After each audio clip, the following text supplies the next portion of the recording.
ప్రతిఘటన టీవీకి స్వాగతం. క్షణక్షణం మీకోసం. ఉత్తరప్రదేశ్కు విహారయాత్రలో విషాదం చోటు చేసుకుంది. నిర్మల్ జిల్లాకు చెందిన యాత్రికులు ఉత్తరప్రదేశ్కు విహారయాత్రకు వెళ్లారు. ప్రమాదవశాత్తు వారు ప్రయాణిస్తున్న బస్సు మంటల్లో చిక్కుకుని దగ్ధమైంది. అందులో ఒకరు సజీవ దహనమయ్యారు. మిగతా వారిని స్వస్థలాలకు చేర్చేందుకు సహాయక చర్యలు కొనసాగుతున్నాయి. ఉత్తరప్రదేశ్లోని మధుర బృందావన్లో ఘోర ప్రమాదం జరిగింది. మంగళవారం సాయంత్రం బృందావన్లోని టూరిస్టు ఫెసిలిటేషన్ సెంటర్లో బస్సులు అకస్మాత్తుగా మంటలు చెలరేగడంతో తీవ్ర భయాందోళనకు గురయ్యారు. ఈ ప్రమాదంలో ఒకరు మృతి చెందగా పలువురు ప్రయాణికులకు గాయాలయ్యాయి. ఫైర్ సేఫ్టీ సిస్టంతో మంటలను అదుపు చేసినా అప్పటికి బస్సు పూర్తిగా దగ్ధమైంది.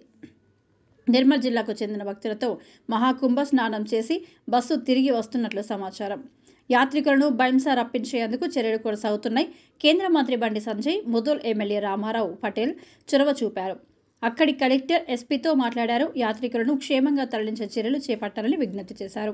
సానుకూలంగా స్పందించిన ఉత్తరప్రదేశ్కు చెందిన బృందావన్ అధికారులు ప్రత్యేక వాహనాల ద్వారా యాత్రికులను స్వస్థలాలకు తరలించేందుకు చర్యలు చేపట్టారు.